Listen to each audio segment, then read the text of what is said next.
Now let's get it, man. Sean O'Malley, he's proven to be a pretty reliable guy to kick off a main card of a pay-per-view with a bang, and I think he's going to do it again. I'm picking Sean O'Malley to win this fight. I understand the Sean O'Malley decision pick, and I was on Sean O'Malley decision for a very long time until about a couple of days ago when I just decided, you know what, I'm going to pick Sean O'Malley by knockout. And I do believe he could get it done, you know, like...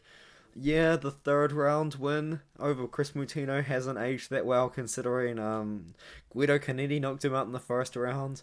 He took a few rounds to knock out Thomas Almeida, but he ended up knocking out Raulian Paiva very early on in the fight, and he didn't make Raulian Paiva look as good as what he is. You know, Raulian Paiva's a good fighter, and he had a competitive fight with Sergey Morozov, so that just begs the question, just how good is Sean O'Malley? And my answer is, I think Sean O'Malley is very good, and I think he's definitely good enough to beat Pedro Munhoz.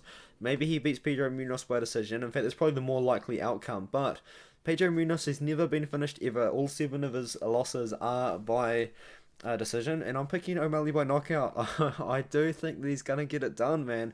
And the thing about Sean O'Malley is, even if the fight does get to the mat, you know, he has spent a lot of time grappling and practicing grappling, because when he got that suspension after making like his UFC debut sort of, and he spent a lot of time grappling. You know, he only had 3 grappling matches, but he spent all of 2019 grappling Takanori Gomi, Hector Lombard, and Gilbert Melendez in these Quintet Ultra tournament that he had, you know, so, or not all of 2019, but he spent some of it anyway.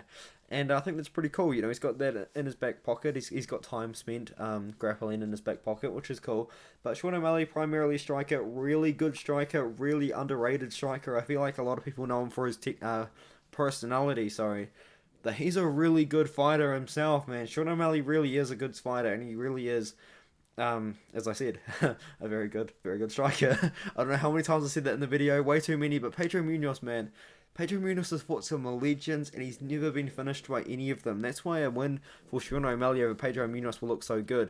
Like, he beat Jimmy Rivera, he also beat Cody Garbrandt, but he lost to Aljamain Sterling, current champion, lost to Frankie Edgar, former champion at lightweight, lost to Jose Aldo, former featherweight champion, lost to Dominic Cruz. Like, Pedro Munhoz has been in there with some of the greatest fighters ever, and some of the biggest names in the sport, you know, and he hasn't been finished by them. And Sean O'Malley is another big name, a big up-and-coming name, not a guy that's been around for the longest period of time like his Pedro Munhoz has, or Pedro Munhoz's previous opponents have, but Sean O'Malley striking, he's really good on the feet. He's 5'11" with a 72-inch reach. Pedro Munhoz throws a lot of leg kicks, and we have seen leg kicks been very effective against Sean O'Malley in the past. I would say specifically against Chito Vera, where he has had and he's also had leg injuries in the past as well himself. So maybe Pedro Munhoz could really look to chop at the legs of Sean O'Malley.